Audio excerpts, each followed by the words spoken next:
All right, everyone. Looks like we've got a good number of people here.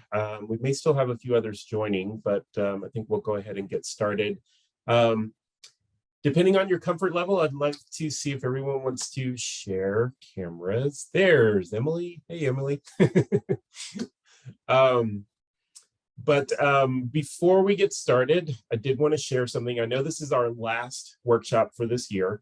And so, definitely want to use this time to kind of do some reflection and looking forward. But before we kind of jump into anything, I did want to share that, unfortunately, our fearless leader, Mary Jane, had something come up and is unable to join us. Total bummer. She is putting together some information that she is going to send to me to share out. Again, kind of recapping and also kind of looking forward as well. But what I told her was I didn't want to cancel or postpone this. I wanted to keep this because, again, I know this is our final workshop. So what I thought, if everyone's okay with it, I'd like to do is open it up to everyone and see if you have any reflections on what you've learned so far through the workshops. Also see if there's anything that is kind of open, still kind of pending for you that you want to share with everyone else. See if anyone has any thoughts or input. If you want to do some sort of kind of brainstorming or anything of that sort, we can take some time for that. And then the other thing that I really would like to do is get your input on our program for 2022. Because we are definitely going to do that and keep this going. But I think what I also want to see us do with that program is keep it fresh, keep it updated. And so I want to hear from you, what you would like to see covered in any sort of workshopping that we do for 2022. Do we kind of take it to that 2.0 level? And if so, is there anything in particular you'd like to see covered? So I just threw a lot at you. But let's start with, again, does anyone have anything that was kind of really a burning kind of topic that you'd want to cover today, or something that you'd like to talk to others about and kind of put out there and see if you get any input on? So I'll open it up. Feel free to jump in.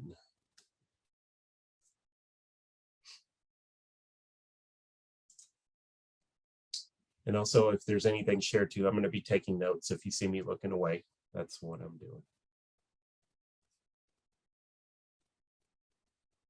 If you don't have anything, the other thing too is if you want to share, like I said, is, what has this workshop series been like for you? What have you learned? Any reflections that you would like to share? And then again, looking ahead to next year, what are some things that you would like to see included in the sessions that we do there? Karen, it looks like you've got your hand up, so I will turn it to you. Hey, Anthony, thank you. Good to see everybody. I think this is my second of these workshop series. I know a couple of us have been on both. I think they've been extremely helpful and impactful. I've really liked when Mary Jane has provided us with tools that we can use outside of the workshop. So, she's provided us with different kind of like checklists or questionnaires around language access creation, language access plan creation, et cetera. And I think those type of tools are very helpful, especially for us as a state government level, and I would assume probably some of the other government levels too, with those that receive the federal funding and trying to ensure that the meaningful language access is being provided. I think it would be great if you do another one of these series next year. I would like to see a topic maybe on a little bit more on kind of best practices for language access. And specifically what I mean by that is I know we've had some challenges with people using volunteer translators and when that's appropriate and not appropriate. And I know that Mary Jane has covered some of those topics, but I wouldn't mind maybe doing a little bit deeper dive and maybe even having some discussion, a little bit more discussion on that topic with the group of whoever joins.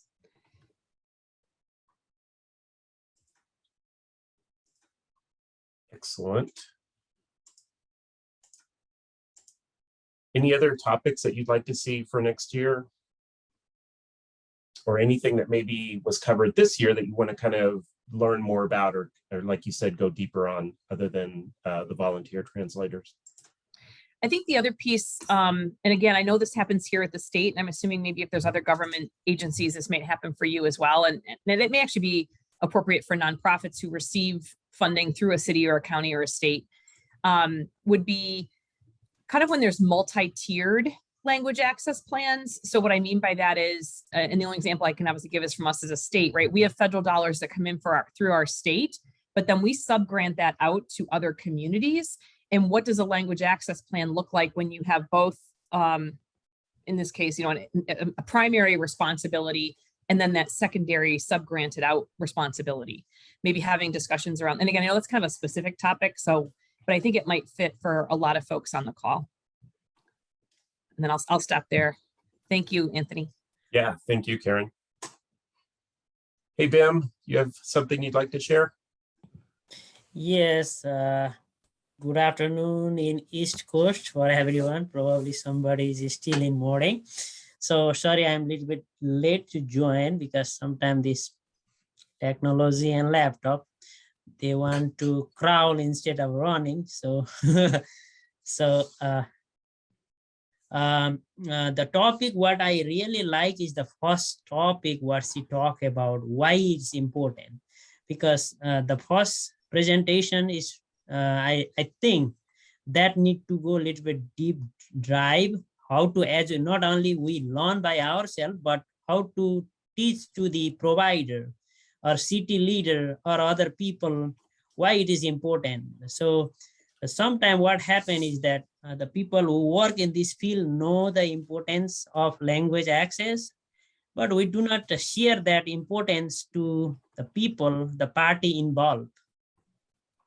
So I think that need to be more deeper dive, and maybe we can include on that topic if Mary James is presenting. Maybe I don't know, but my perspective is that if anybody is working for city government or any other agency or the state government, maybe on that presentation, not only we as a representative, maybe the people from those group also can join and listen why it is important. That might be something so that they also understand. It might be more direct instead of we say to them, then the presenter explain to the group of people who try to put this language access in their program. That my one's perspective. Other than that, since I work in the same field, everything is very helpful, is resourceful. It helped me to revise it and also give me the credit since Anthony already sent how many hours I took this training. So it's helpful for the translator and interpreter also to build up the credit hour. So I will stop for now there. Maybe some other friend want to speak. So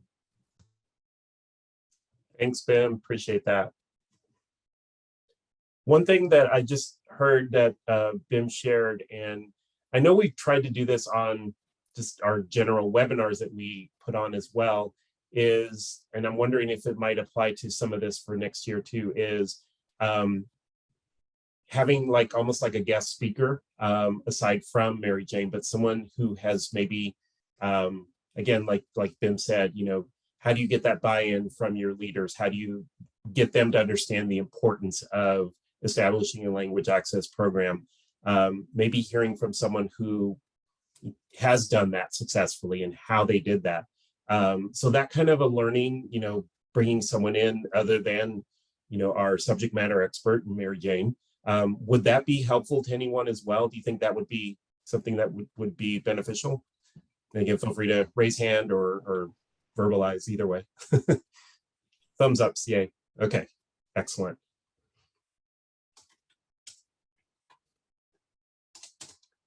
Anyone have anything else?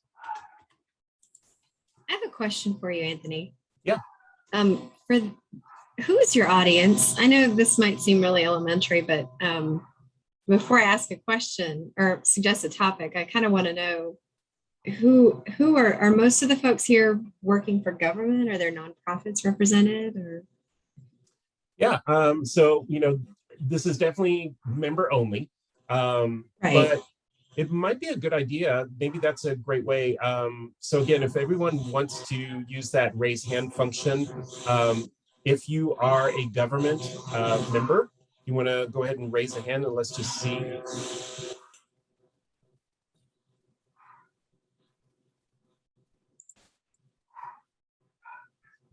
One, two, three, 4, 5, 6, 7, 8. So, and again, that's of who's with us here right now. So total of about 8, and we've got 18 people on this call in particular. Jody, what I can do is also, and if it's beneficial to everyone too, I can go to the full list of everyone that signed up for these workshops and kind of get a good breakdown as to, nonprofit versus government and kind of see what that is. I'm happy to share that. I'd be interested to see that. I'm just curious, to be honest with you. So my suggestion, I think it would be perhaps appropriate for all. I work for the city of Greensboro and I oversee language access for multiple departments. The more that I've learned about public safety, we really need to take a unique approach to language access within the public safety department, specifically the fire department.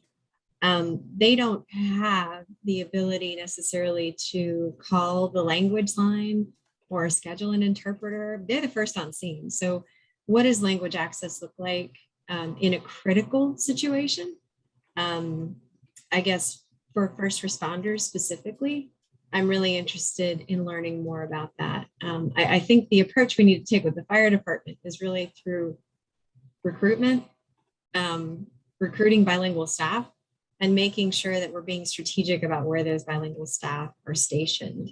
I think that's the ideal. And then on the flip side of that, equipping the immigrant community. But that's just one example of why I think it's really important to understand what language access looks like in the public safety, specifically first responder.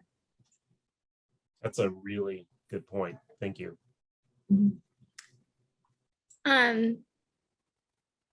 So this would be like a big lift for Welcoming America and the team. But I think that there's a ton of value in continuing to provide a 101 because there are a lot of organizations that are still stepping into this area. And so I think that will be a continued need. As far as for groups that are on to like latter stages of the process, I think a workshop atmosphere would be incredibly helpful. And so that would maybe be more of a sort of like a pitch. Okay, these are breakdown of topics. What's a topic that you could use a workshop on? And then have it be an in-depth series where participants are like bringing to the table on each meeting something that they've put together and are talking like collectively about, okay, this is where I ran into issues. I could see that working for a number of topics, as just one being establishing your top languages, and then having having that need represented within the community, like doing a workshop on that, doing a workshop on the emergency response, and developing ways to address that language access need there. But I think presentations are really great, but sometimes we need that working together to kind of really get down to the meat of like, okay, this is how I need to address the challenge that I'm having. Yeah, and we've got a second to that from Adriana, and I want a third that suggestion. I think one of the most helpful things, honestly, has been hearing from peers and even from community members who have expertise in that specific area. So yes, presentation is awesome. Sometimes it's most helpful on certain topics to hear from people who are also working through it and or have developed a unique solution to that particular problem.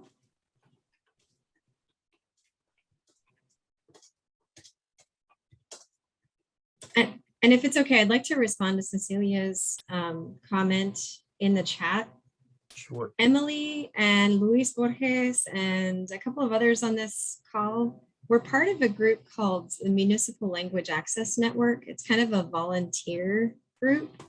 If you work for a city or a state or some kind of government agency, you're more than welcome to join our group. And even Cecilia, are you part of the Municipal Language Access Network?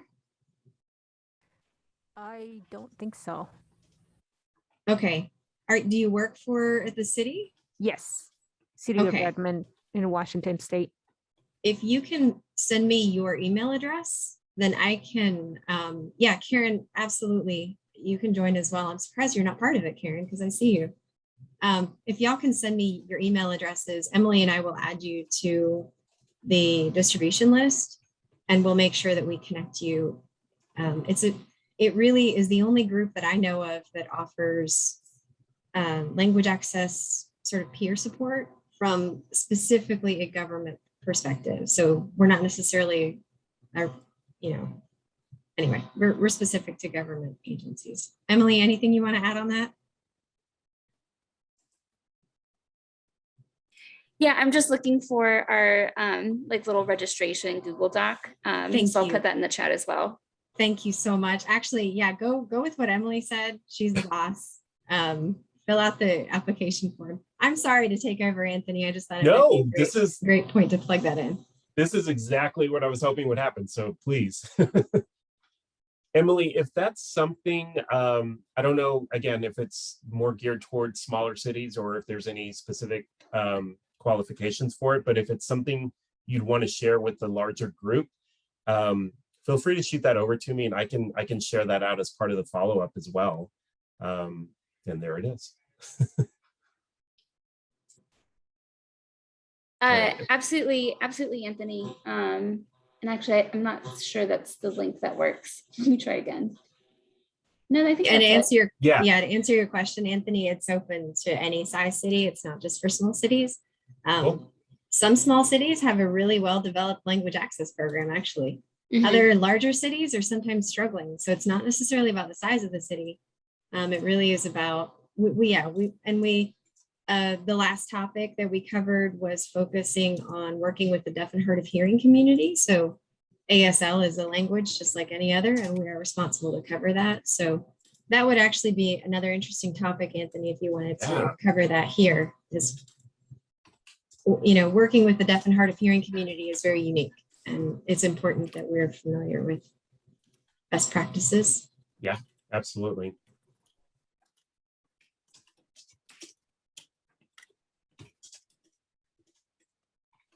All right, this is actually going well. Lots of good ideas and things here.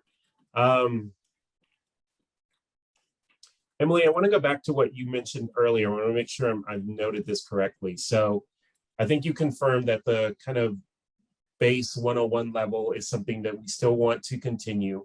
And I think that's a good thing, especially as we bring in new members and things of that sort. But in terms of a deeper dive, so what you're saying is potentially have like this list of topics or get input from the members on a topic that they want to do a deeper kind of hands-on workshop type approach, and maybe have that be kind of a one-off, I'm wondering. I think it would be something that would, like, you would decide on the timeline for it. So how many meetings, over a timeline. I'm actually going to change the example. One of the things that I personally struggle with is like developing good trainings, especially when thinking about like bilingual staff. And so that would make a really great workshop where, have somebody talk about what goes into a great training. Then we go back and in that space between the next workshop, start building that out. And then over like the series of, however many meetings we have, it's like this collaboration together between whoever's participating over, okay, what's missing from your training? Maybe have you thought about adding this, or I wasn't sure about how to address this concern within my training. And And then by the end of it, you've got a group of people who have an excellent training that's designed specifically for their organizational needs, because that, that'll differentiate between each group. But something that they were able to develop in this space where you've got a lot of people who are able to kind of think through what do you need, what are you missing, and it's sort of like a safe space to ask those questions. I like that idea a lot. Jody really does have some amazing staff training models. Another thought that just came to mind, and I just saw what you put there, Jody, and what Emily just seconded. And I'll open it to everyone and see. Again, I want to do kind of a end of this whole workshop series follow-up, and do kind of a resources document. So if anyone has anything that you would want to share or put out there, again, I can, Emily and Jody, if you're okay with me sharing the registration for the Municipal Language Access Network, and anything else you've got that you're open to sharing, feel free to send it to me. I think you all have my email address, but I'm going to just put it in the chat. And I'd be happy to, again, put a resources document together that includes all of those types of things.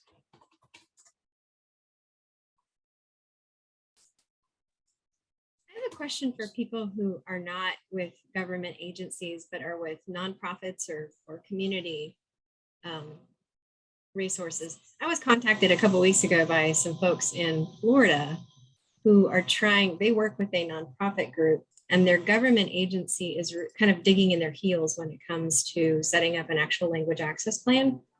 And I'm wondering if it would be helpful to hear from others who are doing the work and or government agencies to kind of lay out a map of successful approaches to that.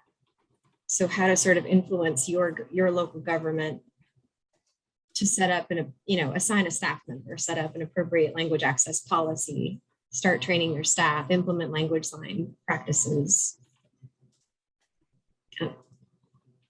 It's kind of a shot in the dark, just a question for those of you that are not. I can talk a little bit about here in Akron area if you want. Please do.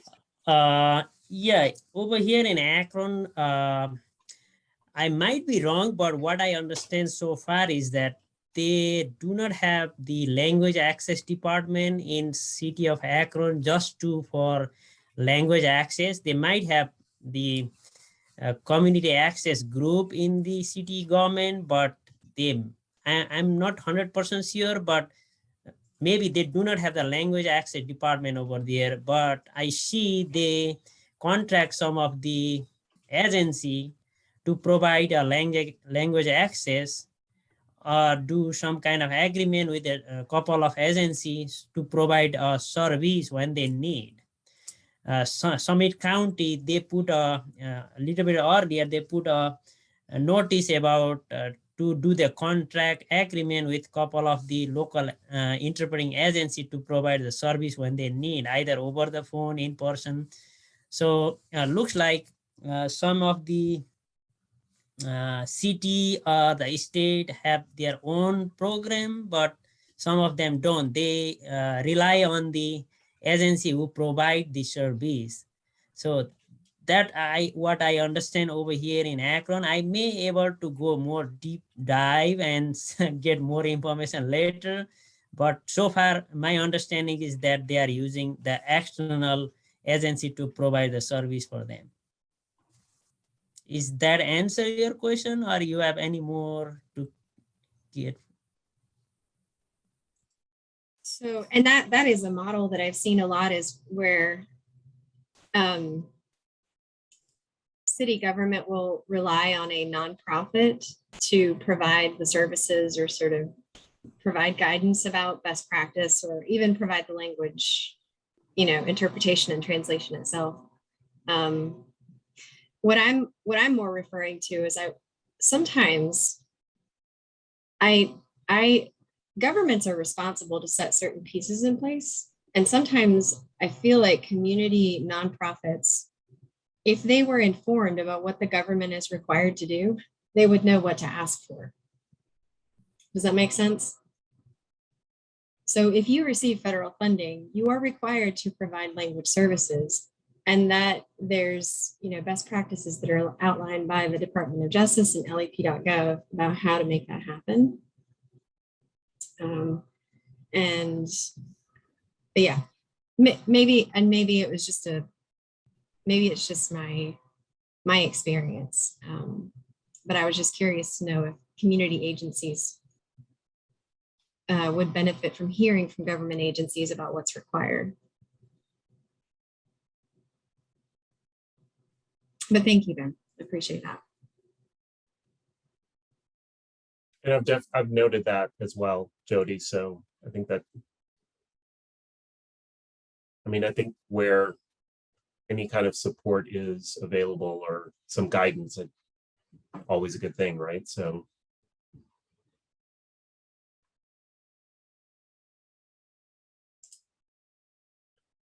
Does anyone have any other items to add, comments?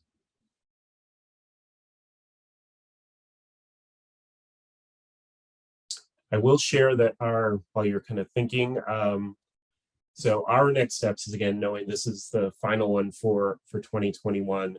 I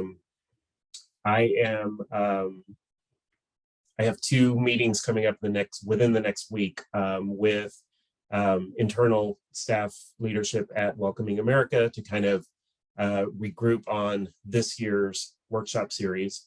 I'm also going to regroup with Mary Jane to do the same, talk about this year, and then look ahead to next year as well. My hope is to obviously have something out to everyone pretty early in the new year, so we can kind of keep the same time frame. Hopefully start something up no later than February and kind of go from there. So we'll look for that coming. Shameless shout out to Charlotte. We'll be hosting the Welcoming Interactive in May. And one of the things that's really important to me that I hope that we can work together on is making sure that there's time for language access discussions during that interactive. There hasn't been a lot of like conference style spaces to make those conversations happen.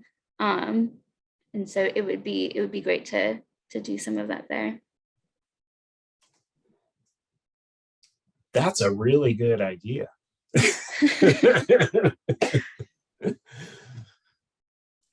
Yeah, we are definitely excited. We'll be making, I guess, more of the formalized announcement of it. We know we're going back to Charlotte next year, but we're actually going to be sending out, I will give you a little bit of a preview here, probably in the next week or 2. We're planning this, but we also want to get a sense from our members, like how they're feeling, how y'all are feeling in terms of gathering and travel and all of the things as we are hopefully on the downward slope of COVID. Yes, Karen, the interactive is May 18th through the 20th. And so that's Wednesday through Friday.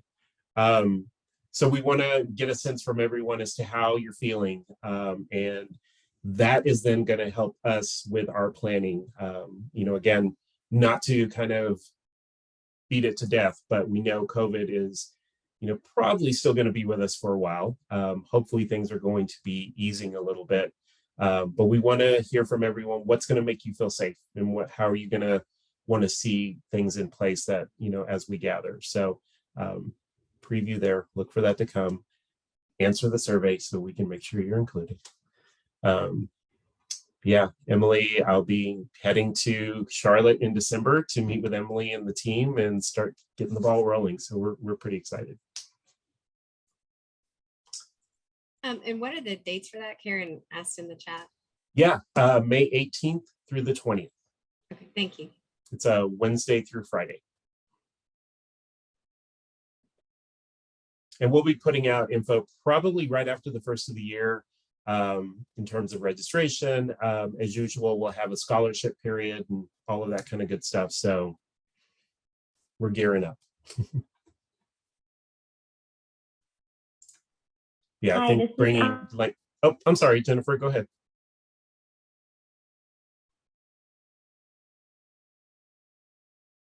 Jennifer, I interrupted you. I think you were going to say something. Oh, I'm sorry. I think I started speaking and then I remuted myself by accident. I'm so sorry. This is Jennifer from the city of Boston. Thank you for all the amazing work that you're doing. I think one thing that would be beneficial for us is as you plan for like past May for any kind of workshops, in here we have to include any kind of conferencing and travel into our budget, which usually happens like in December, January.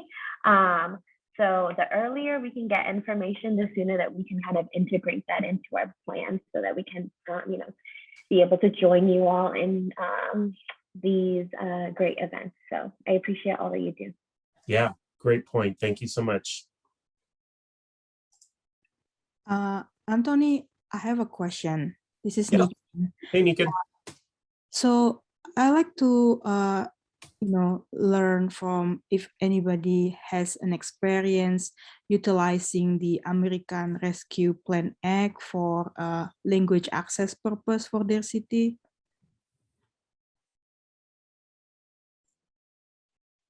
So I don't have any direct experience, but so there's two things. One, we're hoping to add a sort of like equity lens checklist for anybody who receives ARPA funds through the city. So for example, if we distribute funds to our Goodwill agency as a way of encouraging them to use the funds towards new practices that could include language access, we're asking that they we're developing a document to ask them to fill out. And then at the NIC, there was a couple of groups that talked much more in depth about how they did it more directly. Atlanta being one of them, use funds in that way, and I can introduce you to that person. And then it was somebody in LA that also was to use ARPA funds to further language access, but also like better engagement with immigrant communities. Thank you, Emily. That would be great.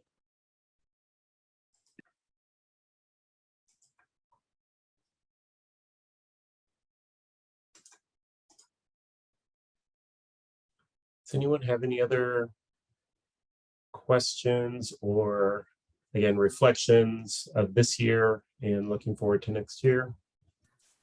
I just want to give you a shout out, Anthony. You're well organized. You keep us well informed. We know exactly what's happening. Everything's on my calendar. I never have to chase down information. So I just want to, I know what it takes to put something like this together, and you're doing a fabulous job. Thank you. Well, thank you. I appreciate it. I learned from a good leader, Melissa Bertolo, kind of set me up for success. So I will credit her as well. But I think next year you're stuck with me, so we'll keep it going.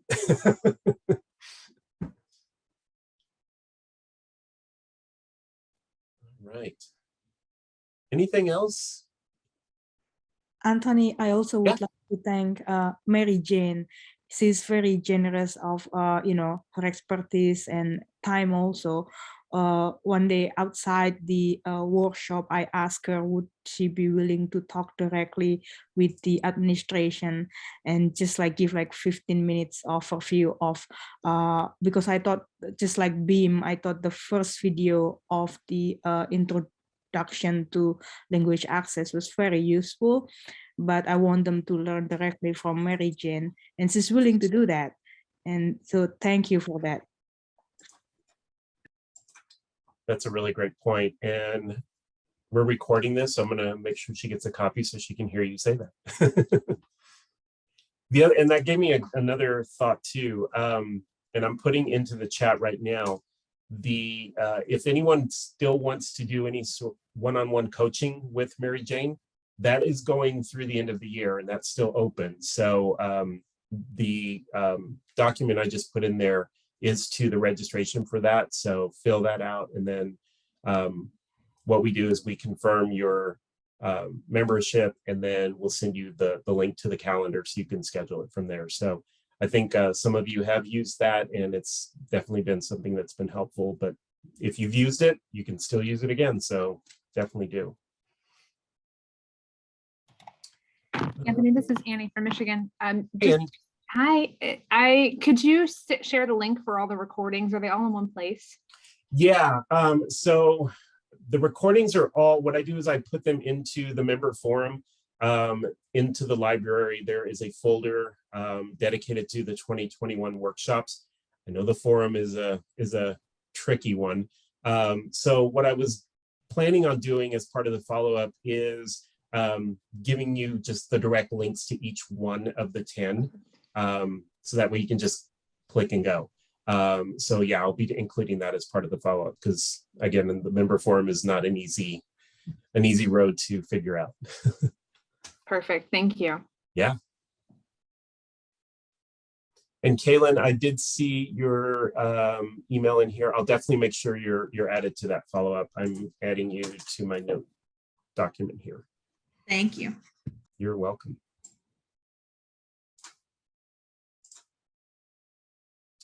Anything else?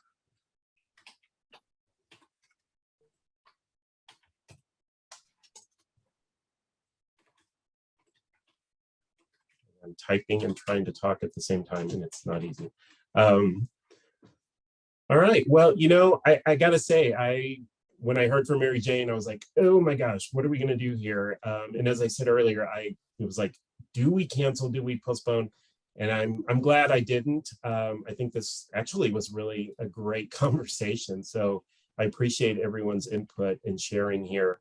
We'll go ahead and I'll give you guys a little bit of time back to your lives and busy schedules. But thank you all so much, truly, for being a part of these workshops. We know language access is extremely important.